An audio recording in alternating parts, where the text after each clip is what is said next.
So because this week is Pentecost on Sunday, I am going to move away from the story of Abraham and Sarah. Remember, Abraham and Sarah had Isaac, who they named Isaac because Sarah had laughed. But we're going to let that story kind of sit off to the side for a minute. We're going to go back to the New Testament, to Acts 2, to the story of Pentecost. And hello, Bumblebee. You are so perfect for today. So the name of this chapter is A Wind and the Door, and it's from Acts 2. It is so difficult to wait. It's even more difficult when you're waiting on a mystery visitor. But that's what Jesus' friends were doing up there in the cramped and crowded room, waiting. Jesus had told them not to leave the city because God would send them a helper called the Holy Spirit. How exactly? No clue. When exactly? No idea. So as the city swelled with visitors in town for the Thanksgiving festival of Pentecost, they waited. They watched the gate. They scanned the streets. Through the feast and the frivolity of the Pentecost celebrations, they watched, chewing their nails, drumming their fingers. They came, they went, they waited.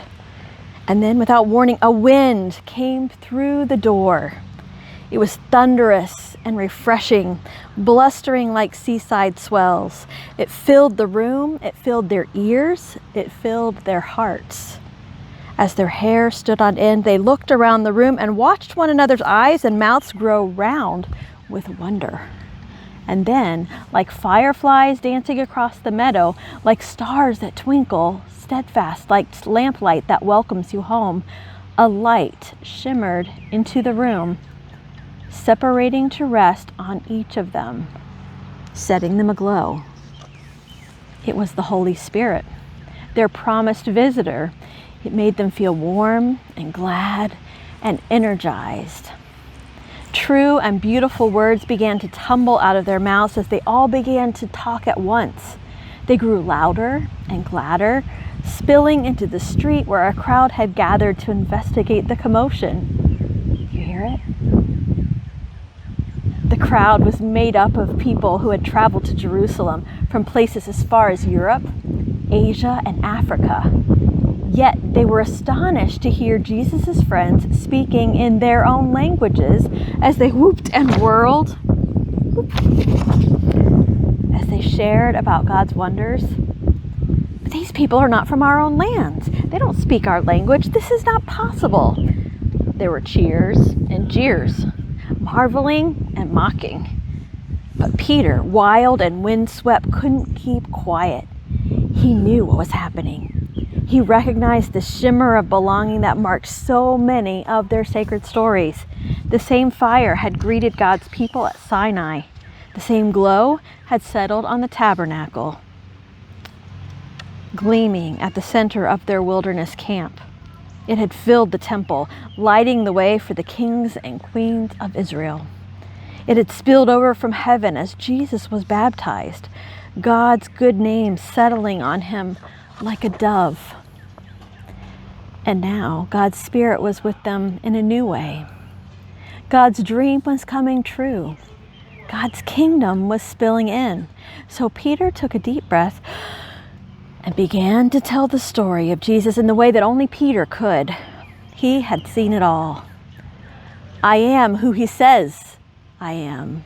Jesus is who he says he is. He wove together the wonderful story of how Jesus lived and loved and died and rose. Don't you see? Peter cried out. Jesus is the rescuer, the Messiah, the one to make all things new. This was good news indeed. Then just as Jesus had dunked under the water, rose and received God's Spirit, many people rushed forward to be baptized as well. 3,000 people, that's 3,000, 3,000 people trusted in God's dream for them.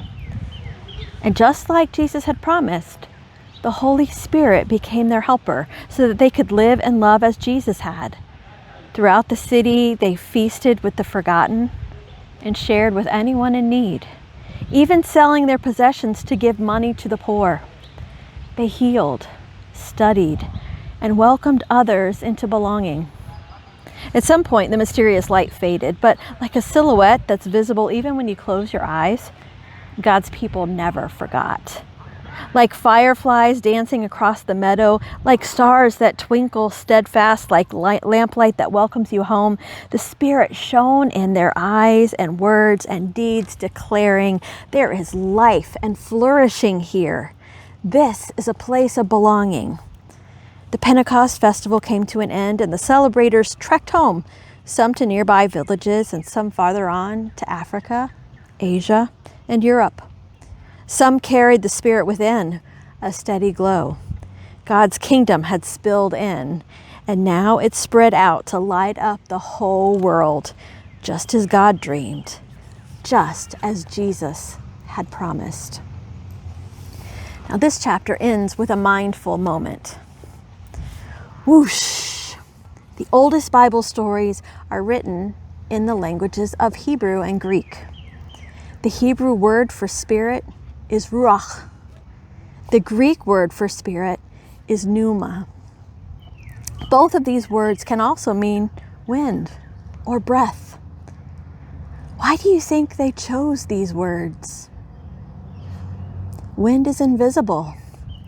Breath keeps us alive. Wind can be powerful or soothing. A deep breath brings peace and clarity. Wind is around us. Breath is within us. Spend some time outside today, noticing the wind and noticing your breath. How do your observations help you understand God's Spirit?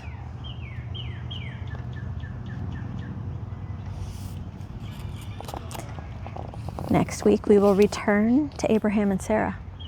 So thank you for listening to me as we get ready for Pentecost. See you Sunday.